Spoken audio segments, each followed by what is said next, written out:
Welcome to my channel. Wife 33F said she cheated on me 30M because I'm ugly and short.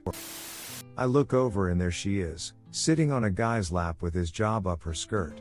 Thanks for reminding me of that beach. Red flags. Pay attention to them.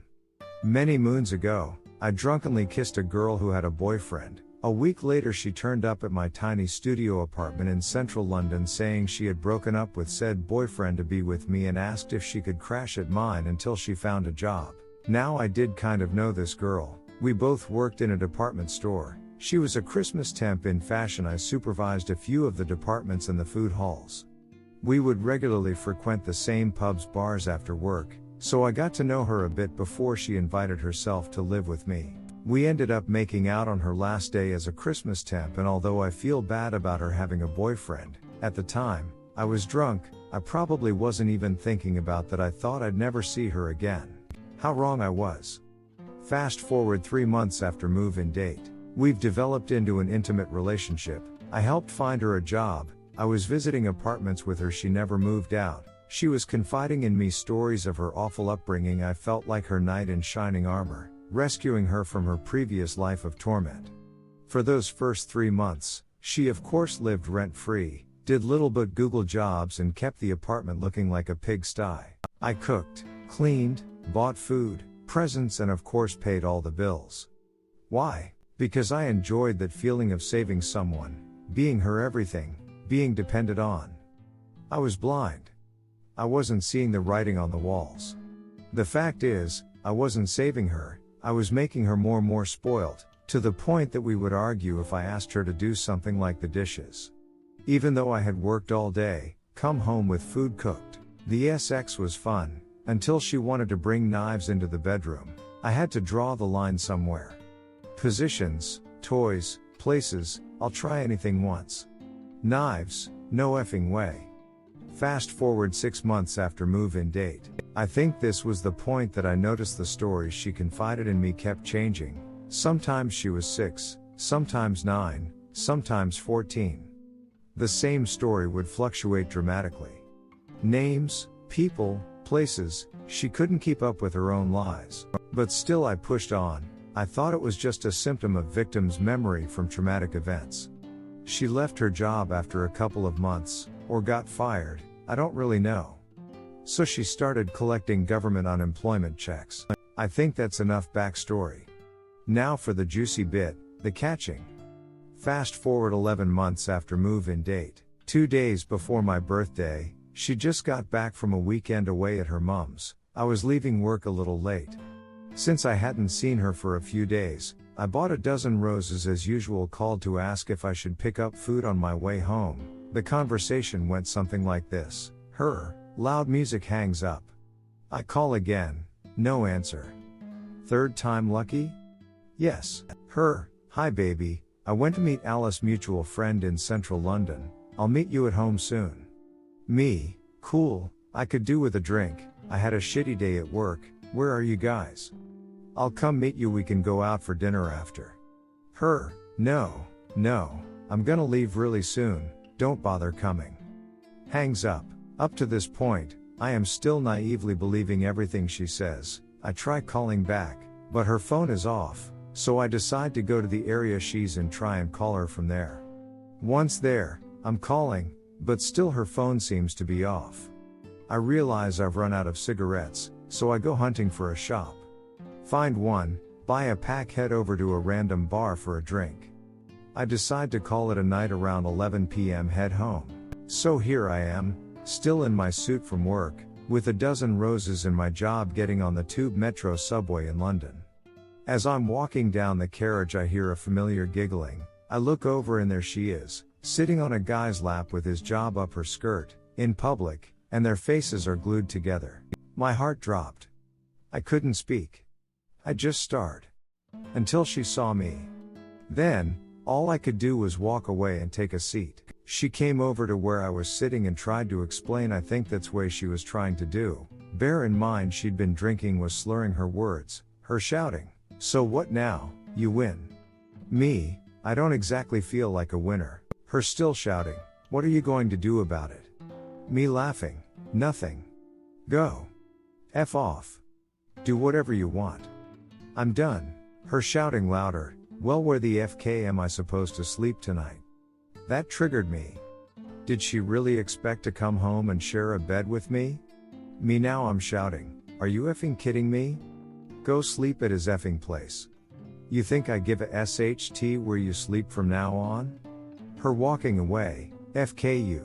I didn't go home that night. I took a train to my parents' house, got there about 1 a.m. They woke up, I gave my mum the flowers, smoked a cigar, had a couple of whiskeys with my stepdad. Which was exactly what I needed. In a way, I guess she was right. I did win. I was finally free from this lying, manipulative woman, without feeling like the bad guy.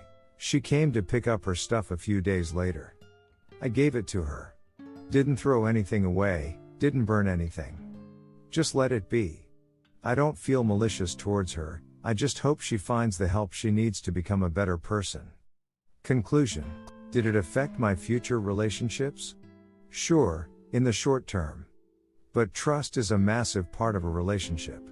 If you don't leave yourself vulnerable, open to the possibility of being taken advantage of, cheated on, then you are not completely loving the person. You're holding part of yourself back and you will never enjoy the beauty of being in a completely loving relationship. If I could turn back the jobs of time, maybe I would have ended it sooner. Our relationship was plagued by problems and arguments over stupid little things. But I gave it my all, I gave everything I could. It blew up in my face, but I learned a lot about myself and about love. Does that make cheating okay? Of course not.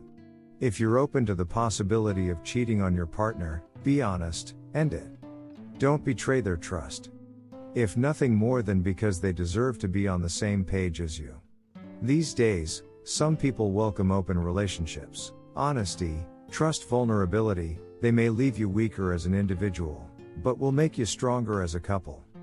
Bonus, I found out later he was the security guard from the place she collected her unemployment checks. Good luck to them. P.S.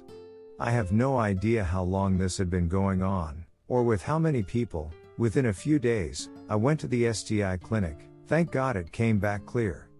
Always make sure you are not passing on your troubles to others. M's ex of the story, don't kiss girls who have boyfriends. Karma is a beach. Redditors' reactions. Redditor 1, I think that people like this girl have a really sad background. I've known some. And it's terrible, you can't stay close to them because they only harm you, but you can't help to feel sorry for them. Hope you learnt to better protect yourself. Hope it has not made you bitter, because well, there are plenty of great women in this world.